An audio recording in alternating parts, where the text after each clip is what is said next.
بسم الله الرحمن الرحيم. الحمد لله رب العالمين والعاقبة للمتقين، وصلى الله وسلم على سيد الأولين والآخرين محمد الأمين وعلى آله وصحبه ومن تبعهم بإحسان إلى يوم الدين.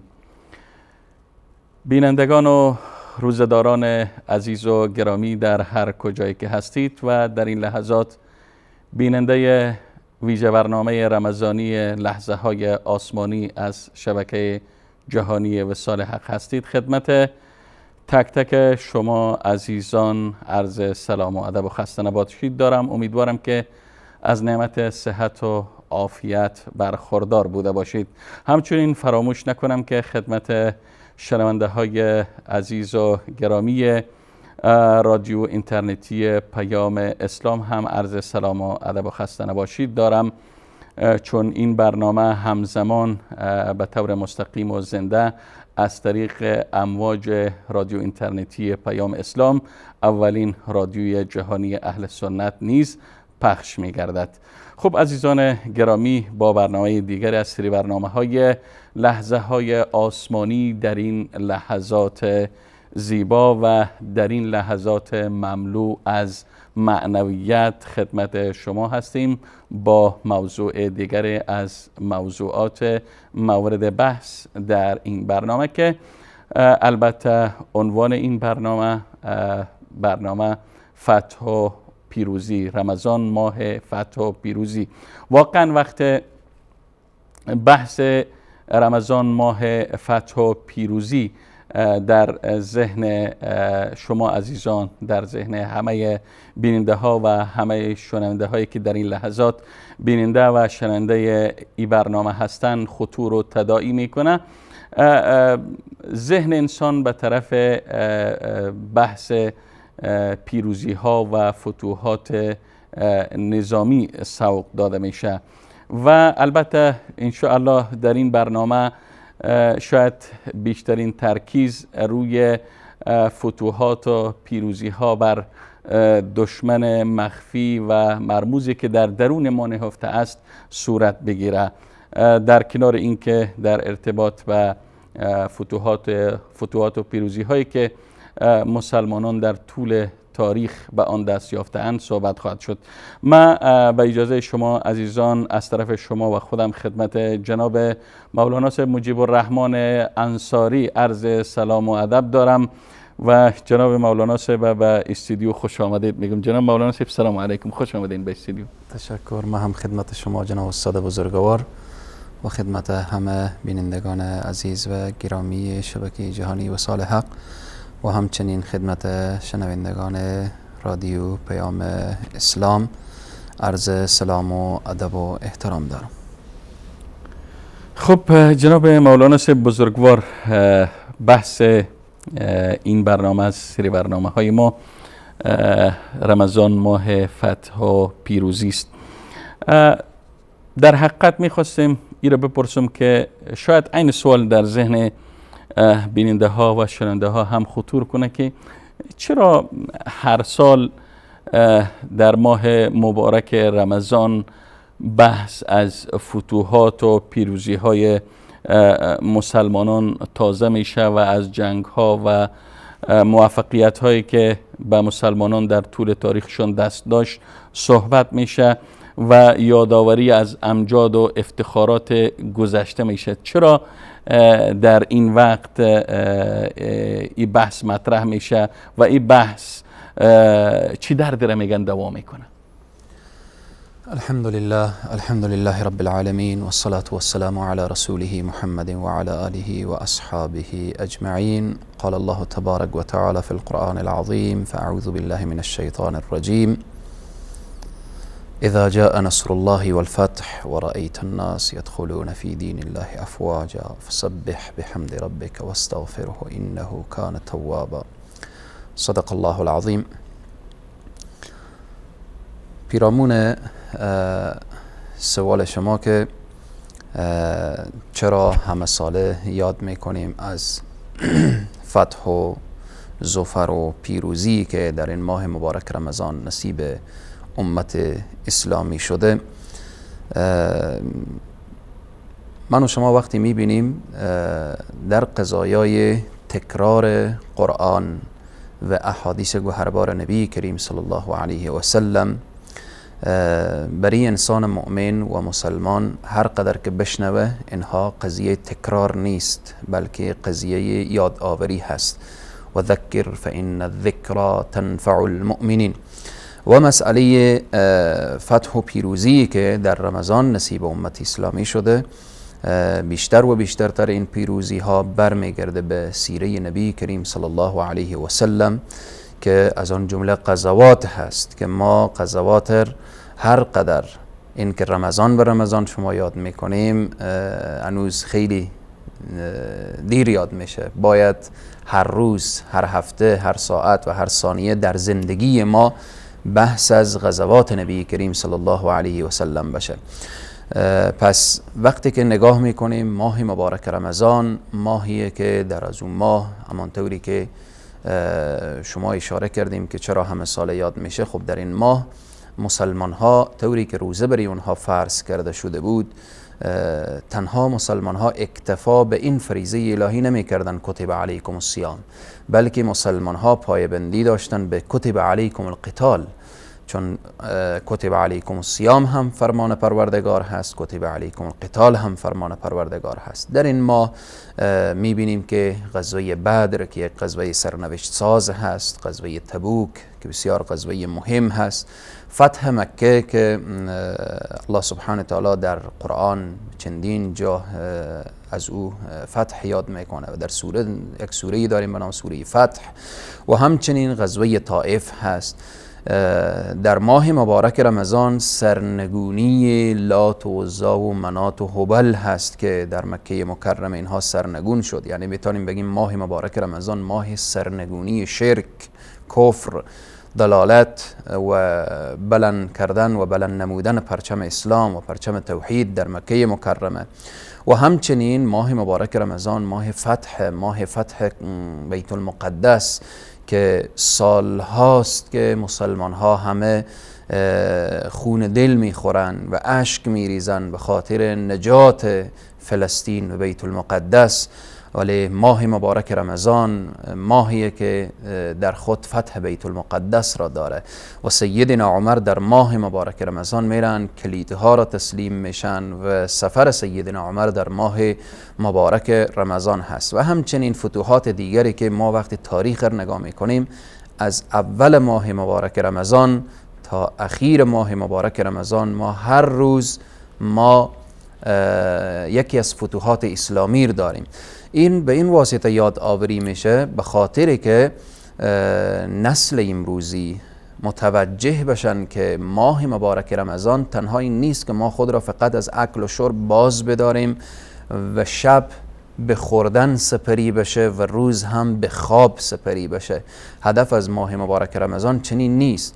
پس مسلمانان صدر اسلام در عین حالی که روزه داشتن، در عین حالی که به این فریضه الهی عمل می کردن، باز هم در خط اول در جهاد و در مبارزه و در اینها قرار داشتن.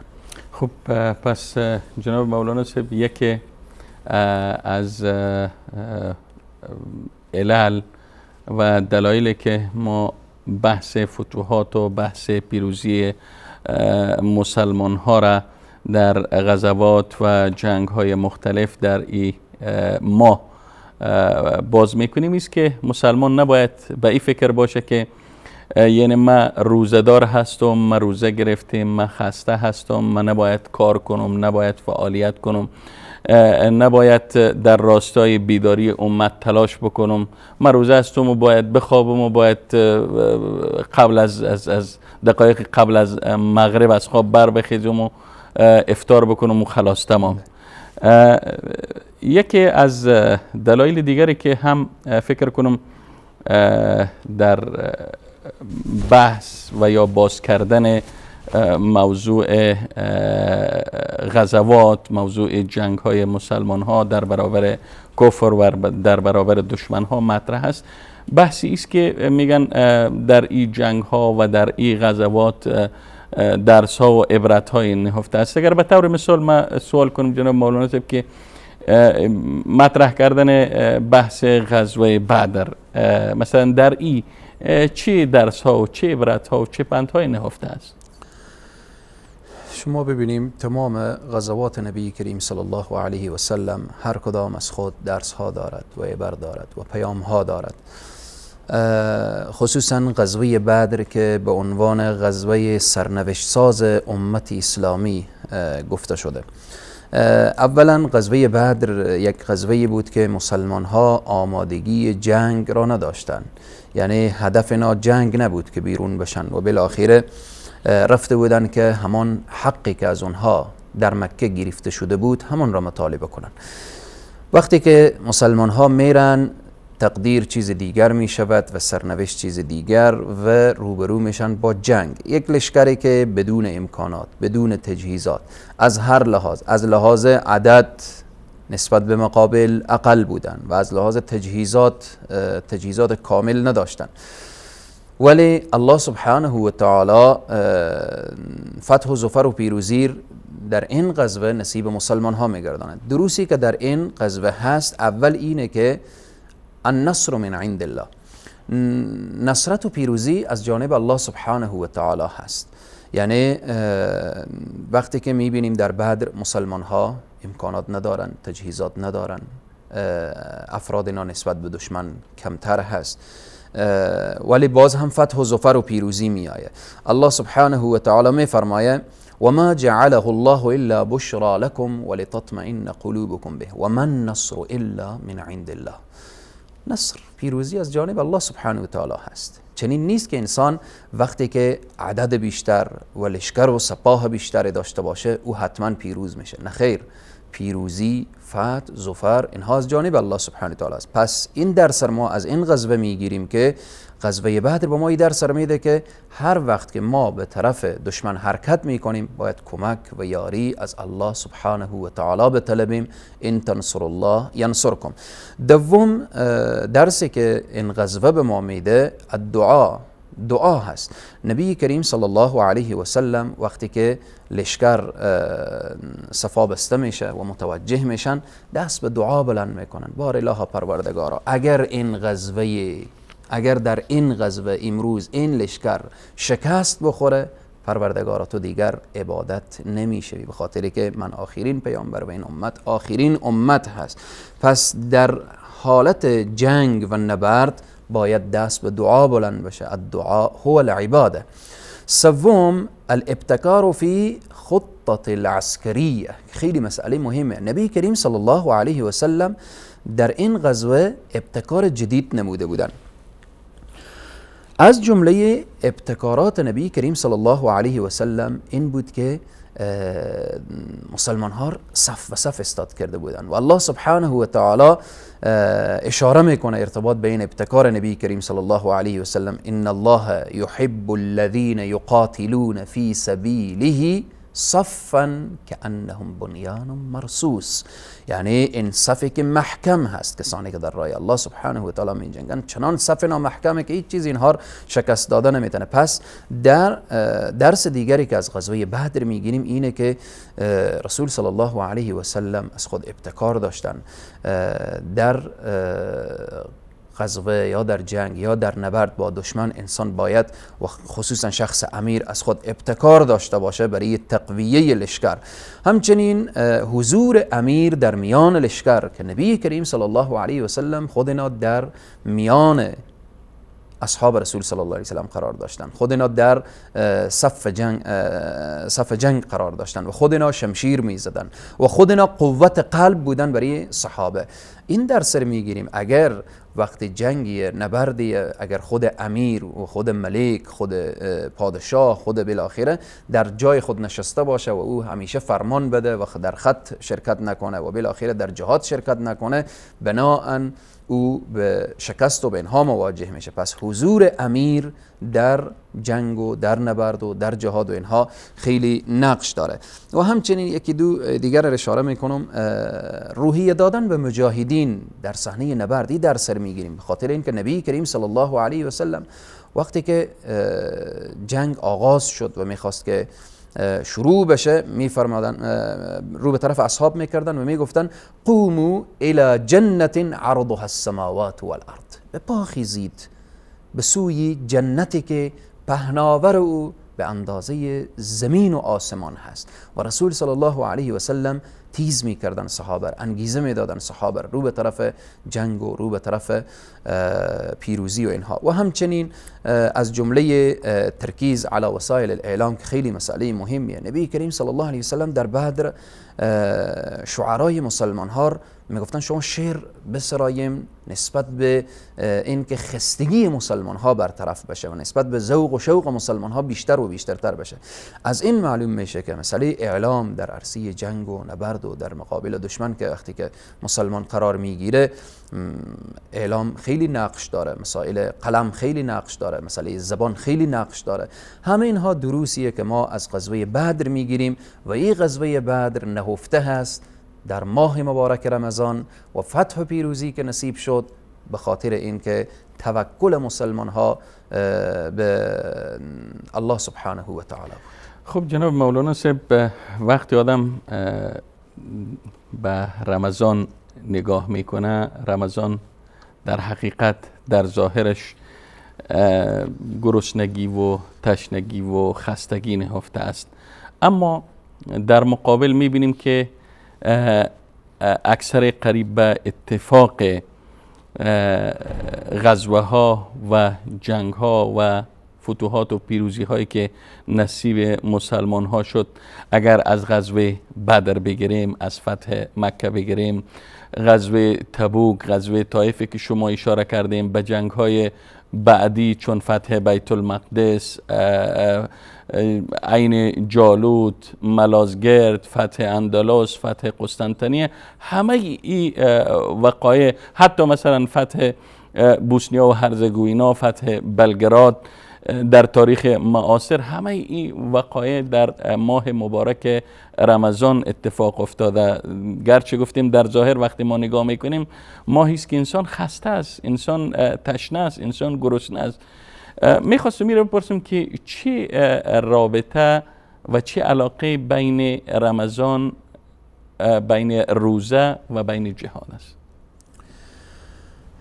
شما ببینیم ما تنها وقتی میگیم فتح و ظفر و پیروزی،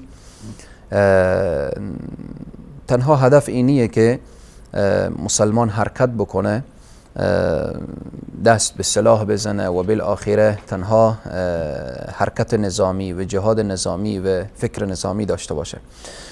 مسلمان هایی که در این ماه پیروز شدن، آنها اول بر شیء دیگر و اشیای دیگر پیروز شدن، بعد حرکت کردن به طرف دشمن دیگر. وقتی میگیم ماه فتح و پیروزی، شما ببینیم نبی کریم صلی الله علیه و سلم 13 سال در مکه جهاد میکردن، اما جهاد اینا جهاد شمشیر نبود، جهاد مبارزه نظامی نبود، جهاد اینا بلکه جهاد فکری، جهاد ساختن انسان ها بود. ماه مبارک رمضان وقتی میگیم ماه پیروزی هست، ماه پیروزی هست به اینه که انسان پیروز میشه بر مسائل ریا. وقتی انسان در غیر رمضان عمل انجام میده شاید در از او ریای باشه، اما در رمضان از ابتدای روز تا انتهای روز ای دست به اکل و به شرب و به دیگه به خواهشات و به اینها نمیزنه، حقیقتا یک انسان مخلص شده. وقتی اخلاص آمد ریا برطرف میشه. حالا پس این انسان پیروز شد بر چی؟ بر او ریا، ریایی که شرک خفی هست، ریایی که چقدر خطرناک گفته شده. همچنین پیروزی بر شیطان هست، پیروزی بر شیطان. الله سبحانه و تعالی در این ماه مبارک رمضان، دشمنی که در قرآن میگه انه لکم عدو مبین، این دشمن واضح و آشکار شماست، در روایات میاره که ماه مبارک رمضان اذا دخل رمضان فتحت ابواب الجنه و غلقت له ابواب الجحیم و سلسله الشیاطین، این دشمن بزرگ به زنجیر کشانده. وقتی انسان دشمن خود را ببینه که به زنجیر کشانده شده، این بزرگترین پیروزی هست. بزرگترین فتحه، بزرگترین نعمت که وقت انسان دشمن خود را ببینه که این دشمنی که تا دیروز مرا تخریب میکرد، تا دیروز مرا اعمال مرا از بین میبرد، تا دیروز میخواست مرا وارد جهنم بگردانه، اما امروز خود این به زنجیر کشانده شده. پس این یک فتح و ظفر و پیروزی هست. پیروزی بر شهوات. ما وقتی شهوات میگیم چون شهوت تنها شهوت فرج نیست، بلکه شهوت باطن هست، شهوت نظر هست، شهوات دیگر هست. در ماه مبارک رمضان انسان پیروز میشه. چگونه پیروز میشه؟ وقتی که نفس خواهش میکنه که تو چیزی بخور، اما انسان دست میکشه نمیخوره، ترس از الله سبحانه و تعالی. وقتی انسان تشنه میشه که آب بنوشه، به خاطر ترس از الله سبحانه و تعالی آب نمی نوشه، در حالی که هیچ کس او را نمیبینه. چون اینا همه وقتی که پیروز شد بر شهوات، پیروز شد بر خواهشات، پیروز شد بر هوا و هوس، اینها همه ترس از الله سبحانه و تعالی. خب نتیجه پیروزی هست. پیروز که شد و اما من خاف مقام ربه و نهى النفس عن الهوى، وقتی بر نفس و هوا پیروز شدی نتیجه این میشه فإن الجنة هي المأوى. شما ببینید قرآن عظیم الشان وقتی اشاره میکنه كل نفس ذائقة الموت و انما توفون اجوركم يوم القيامة فمن زحزح عن النار و ادخل الجنة، وقتی داخل جنت شد چی میشه؟ فقط فاز. این کامیاب هست، این پیروز هست، این رستگار هست. پس بزرگترین کامیابی، بزرگترین رستگاری، بزرگترین ظفر اینه که انسان بتانه عمل انجام بده که به سبب او عمل خو وارد جنت بشه. پس پیروزی بر خواهشات، پیروزی بر شهوات، پیروزی بر هوا و هوس و انها، و همچنین پیروزی بر صفات مذموم. وقتی ما میگیم ماه مبارک رمضان ماه پیروزیه، تنها به این فکر نیفتیم که بدر در رمضان بود، فتح مکه در رمضان بود، فتح تبوک، غزوه تبوک در رمضان بود. خب امروز چرا مسلمان ها فتح نمی کنن؟ وقتی ما بر نفس خود پیروز شدیم، وقتی ما بر هوا و هوس خود پیروز شدیم، وقتی ما بر خواهشات نفسانی خود پیروز شدیم، وقتی ما پیروز شدیم که این صفات مذمومه را از جان خود دور کنیم، فتح و ظفر می آید. صفات مذمومه چیست؟ صفات بخل.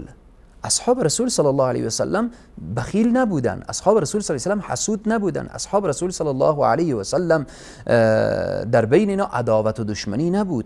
پس وقتی که این صفات مذمومه مثل کینه و بغض و عداوت و دشمنی و غیبت و اینها از زندگی ما دور بشه و ما بر اینها پیروز بشیم، چی میشه؟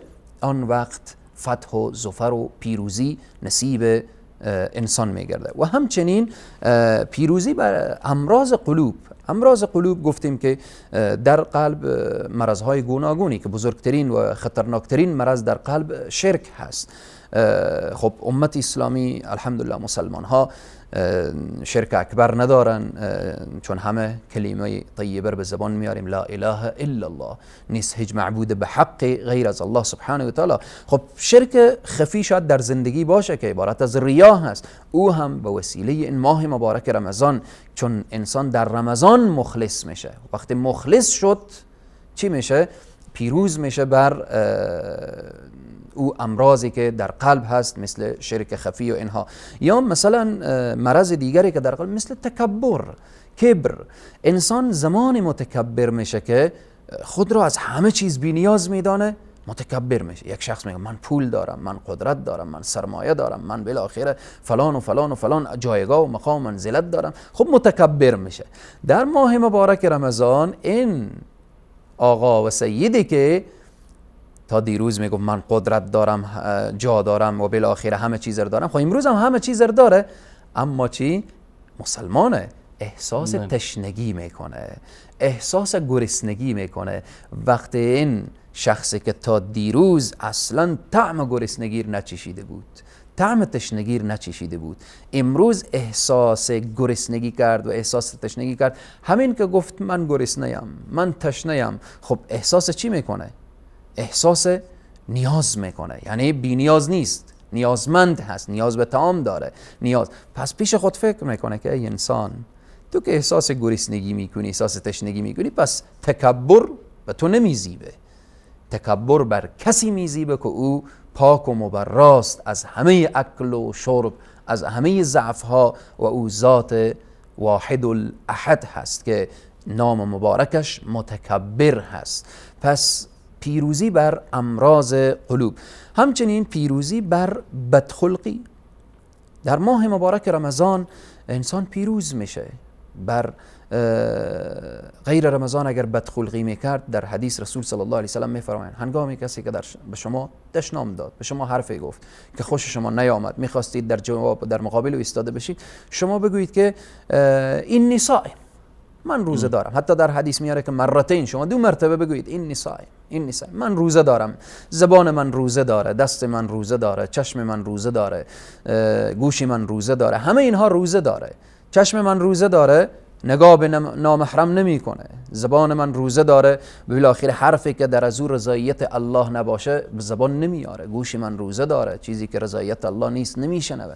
پای من روزه داره، به راهی که رضایت الله نیست قدم نمیزنه. دست من روزه داره، به جایی که رضایت الله نیست و بالاخره دراز نمیشه. پس به هر حال پیروزی، وقتی این پیروزی ها در رمضان نصیب ما شد، من مطمئنم که کشورهای اسلامی از چنگال دشمنان اسلام نجات پیدا میکنه. جناب استاد بزرگوار، ما به یاد سخن صلاح الدین ایوبی افتادم که هنگامی که حرکت میکنه رو به طرف قدس، چند روز مبارزه میبینه، فتح و ظفر و پیروزی نمیآیه و بعد اعلان میکنه، میگه در این لشکر و سپاه هر انسانی که تهجد نمیخوانه از لشکر جدا بشه.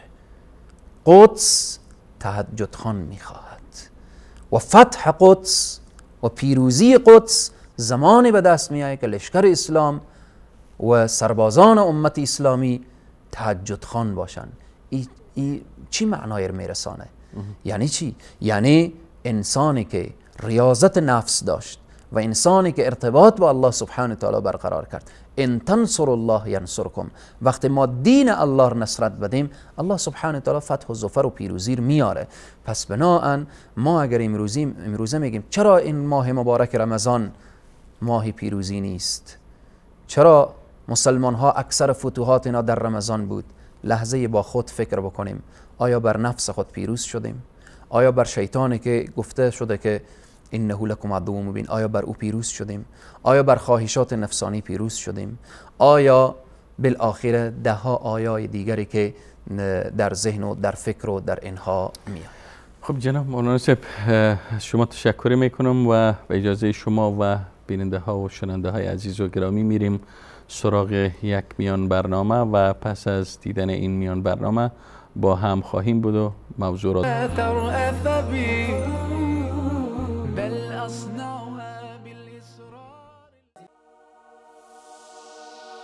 کسانی که در راه ماه تلاش بکنن، راهها بری از اونها باز میشه. لیس للانسان الا ما سعی. انسان اگر تلاش نکرد، سعی نکرد، راه برای از او باز نمیشه. پس بناهن یک دیگر از شرایط فتح و ظفر و پیروزی، اسباب پیروزی را به دست آوردن. اسباب پیروزی چیست؟ بعضی وقت نیازه که اهل قلم با قلم خود حرکت بکنن. بعضی وقت نیازه که اهل سخن با سخن خود دین اسلام را پیروز کنن. بعضی وقت نیازه که اهل درهم با درهم خود، با پیسه خود، با ثروت خود پیروز. و بعضی وقت نیازه که دست، همانطوری که میگیم نیازه که دست به قلم بره، دست به انفاق بره، بعضی وقت نیاز دست به شمشیر بره. پس به هر حال باید که امت اسلامی اگر میخواهند که فتح و ظفر و پیروزی نصیب اینا بشه، اسباب پیروزی رو فراهم کنن. دین مبین اسلام اسباب پیروزی چیه؟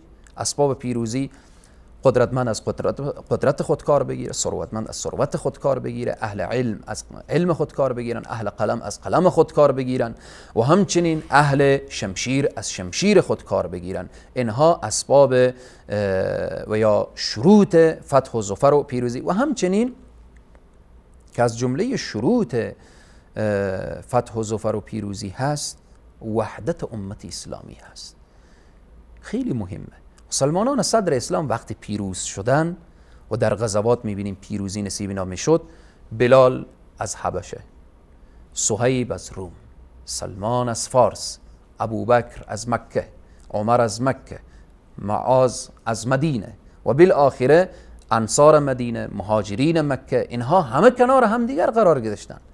نمی گفتن تو بلالی برو کنار، تو صهیبی برو کنار، ما مهاجرین جمع میشیم، انصار شما کار ندارید و بالآخره نخیر. همه اینها وقتی گفته میشد انما المؤمنون اخوه، در حقیقت مؤمن بودن. همان طوری که سیدنا ابوبکر صدیق سید ما هست، بلال آزاد شده ابوبکر صدیق سید ما هست. همان طوری که سیدنا ابوبکر صدیق محبوب به رسول صلی الله علیه و سلم، عمر فاروق محبوب به رسول صلی الله علیه و سلم بود، سلمان فارس هم رسول الله میفرماید سلمان منا، سلمان از ما هست. پس از جمله شرایط فتح و ظفر و پیروزی اینه که وحدت امت اسلامی. قرآن چی زیبا میفرماید؟ ولا تنازعوا فتفشلوا و تذهب ریحکم. شما منازعه نکنید، اختلاف نکنید. به خاطر چی؟ و تذهب ریحکم. مفسرین منظور از ریح اشاره میکنن که هو النصر. اگر شما اختلاف کردید نصر از بین میره، پیروزی از بین میره، شما پیروز نمیشوید. بزرگترین مرضی که امروز بین امت اسلامی افتاده مسئله نفاق هست، مسئله جدا شدن هست، مسئله اختلاف هست. دشمنان آمدن بین امت اسلامی، همون کاری که در صدر اسلام میکردن. در صدر اسلام بین اوس و خزرج، بین مهاجرین و انصار، دشمن آمد و بالاخره جنگ بعاصر به یاد مسلمان ها انداخت بین انصار. که شما اوس بودید، خزرج بودید، شما بالاخره در گذشته چنین جنگ ها داشتید. رسول صلی الله علیه و سلم متوجه شدن پیمان و اخوت و برادری و بالاخره بین مهاجرین و این انصار و اینها محکمتر قرار دادن. پس به هر حال دشمن از صدر اسلام تا به امروز تلاش میکنه که بین امت اسلامی اختلاف ایجاد بکنه و بزرگترین راه شکست و اسباب شکست برای امت اسلامی اختلاف هست که قرآن هم اشاره میکنه ولا تنازعوا فتفشلوا و تذهب ریحکم واصبروا. صبر کنید. درست است یکی عرب هستید، یکی عجم هستید، درست است در شرایط امروزی به مذاهب مختلف تقسیم شدید، یکی شافعی و مالکی و حنبلی و حنیفی شدید، اما وقتی حقیقت نگاه میکنیم همه بنده الله سبحانه و تعالی، همه امت نبی کریم صلی الله علیه و سلم، همه پیرو اصحاب رسول صلی الله علیه و سلم. پس از جمله شرایط فتح و ظفر و پیروزی وحدت امت اسلامی.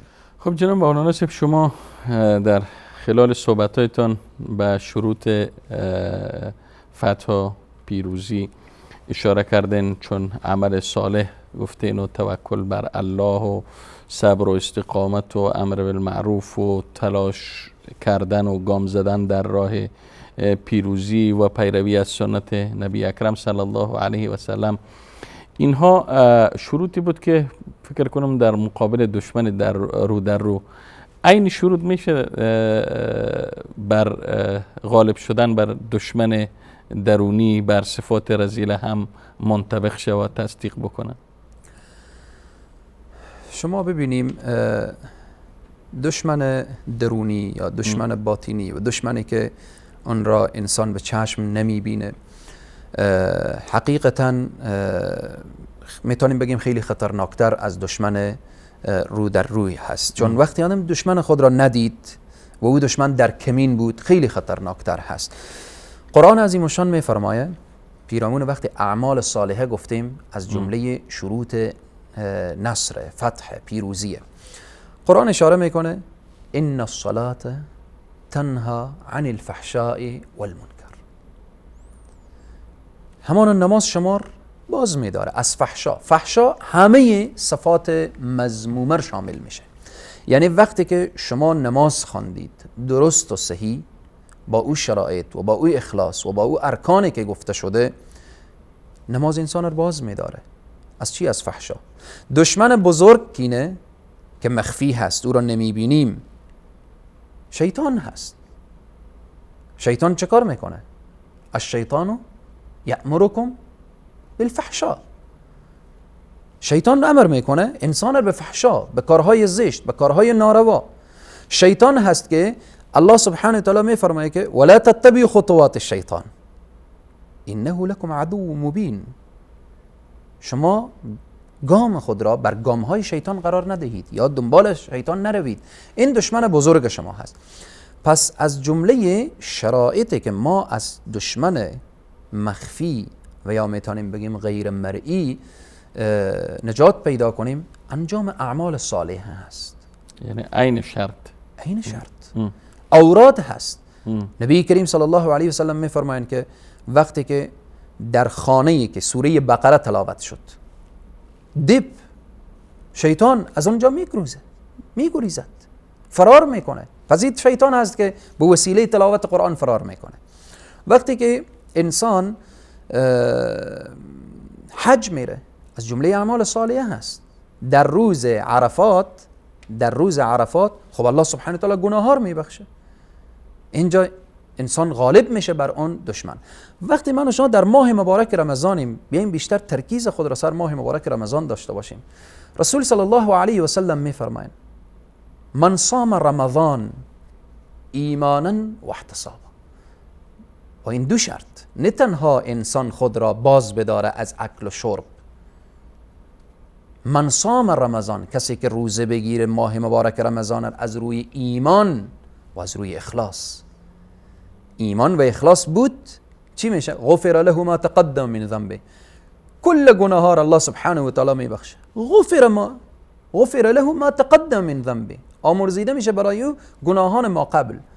خب این دشمنی که 11 ماه تلاش کرده، 11 ماه به اصطلاح دشمن چنان نزدیک شده، پسته های یعنی قریب گذاشته، یک پسته به نام کینه و یکی بغض و یکی عداوت و یکی دشمنی و یکی کینه و یکی کبر و اینها. ماه مبارک رمضان داخل در کمین نشسته. یعنی بله، ماه مبارک رمضان داخل شد، کل این مراکز شیطان که برای اغوا و برای گمراه کردن انسان گذاشته بود، همه انسان به وسیله عمل روزه از بین میبره. شیطان رو تکه تکه میکنه. خود دشمن به زنجیر کشانده شد و تمام زحماتی که کشیده همه از بین رفت. در نماز شب رسول صلی الله علیه وسلم عین عبارت، ولی به عبارت قیام هست، من قام رمضان ایمانا و احتسابا. سبحان الله. کسی که شب زنده داری کنه، که علما مفسرین محدثین اشاره میکنن که منظور از قامه نماز تراویح هست که هر اندازه‌ای که انسان میتونه بخونه. من قام رمضان ایمانا و احتسابا، از روی ایمان باشه و از روی اخلاص. غفر له ما تقدم من ذنبه، اینجا هم گناهان آمرزیده میشه. وقتی گناه آمرزیده شد انسان پیروز میشه. وقتی پیروز شد دشمن از بین میره. پس این دشمن رو ما دشمنی که در چشم سر ببینیم به فکر شمشیر میشیم، به فکر اسباب میشیم، به فکر زدن میشیم که او جسم ما را از بین میبره، ما هم جسم از او از بین ببریم. اما این دشمنی که به فکر از بین بردن ایمان هست، به فکر از بین بردن حیا هست، به فکر از بین بردن عزت هست، به فکر از بین بردن بالآخره روح و روان انسان هست، و سرانجام دشمن ظاهری میزنه جسم انسان را از بین میبره، انسان را میکشه، اما این دشمن سرانجام انسان را میکشانه به طرف جهنم. چگونه با این پیروز بشیم؟ کاملا به اعمال صالح، توسل به اسماء پروردگار عالم. فدعو ولله الاسماء الحسنى فدعوه بها. یا الله من ضعیفم تو قوی هستی، یا الله من فقیرم تو غنی هستی، یا الله من گناهکارم تو غفور هستی، تو آمرزنده هستی، تو غفار هستی. توسل به اعمال صالحه، توسل به اسماء پروردگار عالم چی میشه؟ دشمنی که او رو به چشم نمیبینیم او رو ناامید میکنیم. اخلاص خیلی مهمه برای زدن این دشمن، توحید خیلی مهمه، اوراد، اذکار صبح و شام، اینها مسائلیه که این دشمن را ضعیف میکنه، خار میکنه، زبون میکنه و از بین میبره. و انسان وقتی با این دشمن غالب شد و غلبه پیدا کرد، من مطمئنم که با دشمنی که او رو به چشم سر هم میبینه طبعا با او پیروز میشه، چون یکی از شعرا میگه هر کی ترسد از وی و تقوا گزید. تقوا شیطان رو تکه تکه میکنه. هر کی ترسد از وی و تقوا گزید. از الله هر کی بترسه، ترسد از وی جن و انس و هر کی دید. جناب مولانا صاحب، پس خطر و ضرر کدام یک از دو دشمن رو در رو و دشمن فیزیکی ما که ما میبینیم و خطرش هم احساس میکنیم، او بیشتر است یا خطر و ضرر دشمن مخفی؟ طبعا وقتی ما و شما در عالم ظاهر هم وقتی دشمنی که رو در رو می جنگه و یک دشمنی که در کمین هست شما هیچ او را نمی بینیم، طبعا دشمنی که در کمین هست و او را نمی بینیم خطر از او خیلی زیادتر هست. خیلی زیادتره، چون انسان را غافلگیر میکنه و انسان را به غفلت می اندازه. پس این خیلی سنگین‌تر. به همینه که نبی کریم صلی الله علیه و سلم به خداوند پناه می جستن. رب اعوذ بك من همزات الشیاطین و اعوذ بك رب ان یحضرون. رسول صلی الله علیه و سلم، اولیای خدا، یعنی کسانی که محبوبان درگاه الهی هستند، به الله سبحانه و تعالی پناه می جستن از این که این دشمن دیده نمیشه و این دشمن وقتی دیده نمیشه راه شکست این دشمن. ما به همین جا داستانی از شیخ الاسلام ابو اسماعیل هیروی به یادم آمد که داستان بسیار جالب دارن. میگن که انسان دو دشمن داره، دشمنی که یکی نفس هست و یکی شیطان. حالا انسان نیاز داره به یک غذایی، نیاز داره به مثلا به شیر، تشنه هست، نیاز داره اگر این شیر یا این آب از اون خیمه و از اون خانه نگیره هلاک میشه و از بین میره. خیمه است و در کنار اون خیمه صاحب اون خیمه دو تا سگای درنده داره. دو سگ درنده بسیار درنده هست، گرسنم هست. اگر حرکت بکنه بر از این صاحب خیمه آب بگیره یا از او غذا بگیره، خب طبعا تا بره این دو سگ درنده که سگهای بسیار گرسنه است، اینا از بین میبرن. حالا چه کار باید بکنه؟ ابو اسماعیل هیروی رحمه الله میفرمایند که این دو سگ درنده یکی نفس هست و یکی شیطان. و او تمثیل و یا مثالی که زدن، یعنی الله سبحانه و تعالی، وقتی ما میخوایم بریم از این خیمه و از این صاحب خیمه آب بگیریم یا شیر بگیریم یا غذای بگیریم، چه کار بکنیم که از این دو دشمن و از این دو سگ درنده ما در امان بمانیم؟ صدا میکنیم. اول صاحب خانه که صدا کردیم، او وقتی بیرون شد جواب ما را داد، دست خود را اشاره میکنه با این طرف، دست خود را اشاره میکنه با این طرف، هر دو سگ آرام میکنه و بعد میگه بیا. ابو اسماعیل هیروی رحمت الله علیه میفرمایند به هیچ عنوان انسان از چنگ این دو دشمن درنده نجات پیدا کردن نمیتونه الا که مگر توسل به ذات اقدس الهی بشه. هیچ چیزی شما رو نجات داده نمیتونه از چنگ نفس و شیطان. هیچ مخلوقی شما رو نجات داده نمیتونه. هیچ کس رو صدا نکنیم که به درد انسان نمیخوره جز ذات اقدس الهی. بار الها پروردگار. حضرت یوسف میبینیم میگه و ما ابرئ نفسی